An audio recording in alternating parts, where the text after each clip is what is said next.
আপনাদের এখানে বলা আছে প্রথম পাতাতে, আপনারা দেখেছেন নিশ্চয়ই, প্রথম পাতাটিতে বলা আছে যে ফ্যামিলি কার্ড। এবং ফ্যামিলি কার্ড সম্পর্কে আমি আরো ভালো লেগেছে যে আপনারা অনেকে এখান থেকে এসে বক্তব্য রেখেছেন যে এই ফ্যামিলি কার্ডটি যদি রাজনৈতিকভাবে ডিস্ট্রিবিউশন করা হয় তাহলে কি হতে পারে।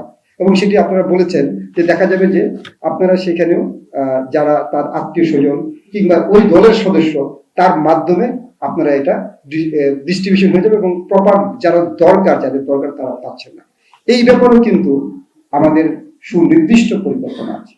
আমাদের দল ভারপ্রাপ্ত চেয়ারম্যান কিন্তু সে ব্যাপারে চিন্তা করেছেন এবং তারা কিন্তু সে চিন্তা করেছেন, দেখেন এই ফ্যামিলি কার্ড কাদেরকে দেওয়া হবে, কাদেরকে দেওয়া হবে।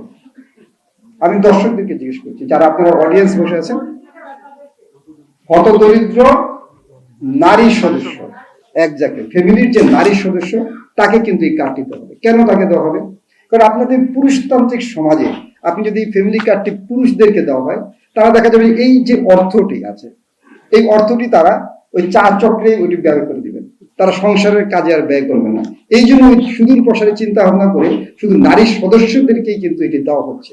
এবং যারা হতদরিদ্র সেই হতদরিদ্রের মাঝে দেওয়া হবে, সেটিও কিন্তু আমাদের ডিস্ট্রিবিউশনের চিন্তা ভাবনা আছে যে আমরা প্রথম বছরেই আমরা নিয়ারাবল যদি বাংলাদেশ জাতীয়তাবাদী দল এই দেশ গড়ার স্বপ্ন যদি অসীম হতে পারে, যেমন তারা যদি সেখানে তাদের এই ভবিষ্যতে আপনাদের রায়ের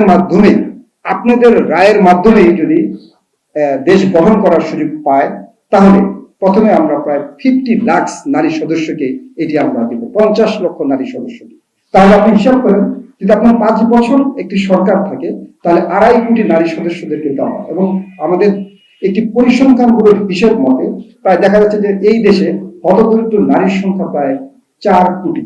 তাহলে আপনি দেশ গড়ার পরিকল্পনা থেকে আপনি বড় অংশকেই আপনি সেটি কিন্তু দিতে পারছেন, কিংবা এই অর্থটি আপনি তখন কাজের মাধ্যমে বিলি করতে পারছেন। যেমন আপনাদের দেখা যাচ্ছে যে এই নারী সদস্যরা দেখা যাচ্ছে যে আপনারা তার বাচ্চাকে পড়ানোর জন্য টাকা থাকে না বা তার সংসার খরচ করার জন্য টাকা থাকে না, সেই টাকাটি কিন্তু তারা এখান থেকে তারা ডিস্ট্রিবিউশন করতে পারছেন, তারা দিতে পারছেন। তাহলে আমাদের শিক্ষিত সমাজটিও কিন্তু সেখানে বাড়ছে এবং শিক্ষিত যে সংখ্যা, শিক্ষার যে হার, সেটিও কিন্তু আমাদের বেড়ে যাচ্ছে।